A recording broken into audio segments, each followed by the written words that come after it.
In the discourse yesterday, talking about VP Sara's statements during the November 23, 2024 press con, Senator Judge Risa Ontiveros stated, and I quote, "None of these statements are proof that the Vice President actually contracted an assassin or hired one. She is absolutely right." She then asked the question, why are these acts impeachable?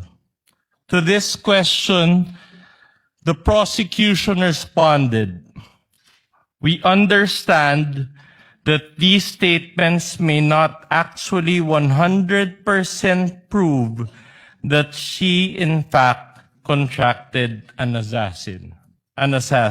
End of quote. Hence, the prosecution admitted that the video does not prove any fact other than its existence. In simple words, there is no proof of any contracting of an assassin. The prosecution's admission before this honorable court made the respondent's position clear. The prosecution has no other competent evidence to prove that VP Sara contracted an assassin. Ang testimonya ni Kalilong, gaya ng iba pang ebidensya kuno ng prosecution, ay hindi sapat para patunayan ang paratang na ito. Trying to prove this stretched narrative using a hodgepodge of materials is a waste of this honorable court's time and the Filipino people's money. Si VP Sara na mismo ang nagsabi na hindi assassin ang kinausap niya. This term only came from people who took her statements out of their proper context and tried to exaggerate them for what they really meant. The truth of the matter is this: she and her family were threatened. And while her response was unconventional, it was justified. What triggered her response was a question about Operation Romanov, which is the plot to eliminate VP Sara and her entire family. The NBI's own records prove this. In the minutes of the meeting of Dempsey Reyes' interview, he said, and I quote, "May press con kasi earlier than that," sabi niya, parang hindi lang niya gusto daw, sabi lang niya, gusto daw siyang patayin daw, according to her, ni Speaker. That was during a press conference the day before, November 2022. End of quote. During the virtual press con, Princess Maui mentioned Operation Romanov again, and even warned her about her safety. Reyes talked about it, Princess Maui reiterated it, but the NBI gaslighted it.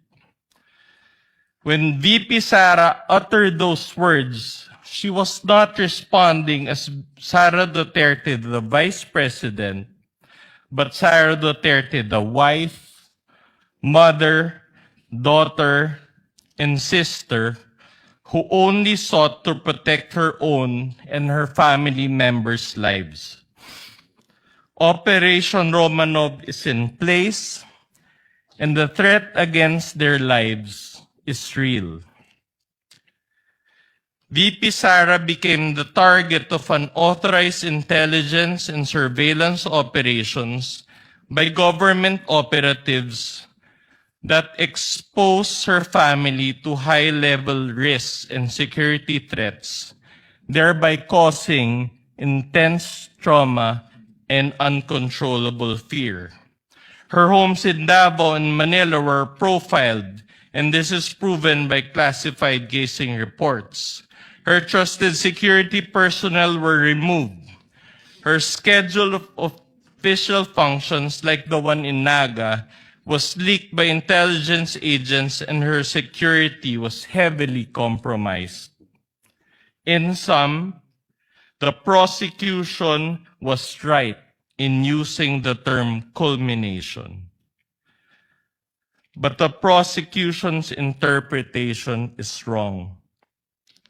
Rather, when VP Sara left the administration, she suffered various forms of threats and harassment for many months from the powers that be, and the culmination was her statement on that fateful early morning in November 2024. She didn't commit an impeachable offense. She drew the line in the sand and said, enough is enough. That is the meaning, and that is the context. Finally, as to the alleged grave threats and inciting to sedition, these are defined by the revised penal code and are punishable by prisión correccional. Thus, these fall under the jurisdiction of the MTC or first-level courts.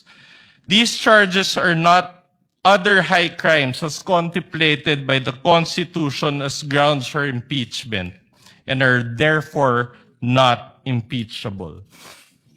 After all, VP Sara was fighting two important battles that day.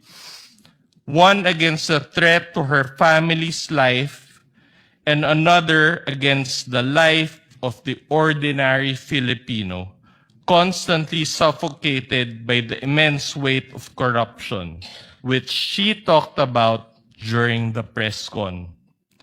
She never incited sedition. She merely echoed the voice of ordinary Filipinos. Her message that day only reflected what was already in their hearts and minds. There was no betrayal of public trust. She actually upheld the people's trust as she spoke for and behalf of the people. Thank you, Your Honor.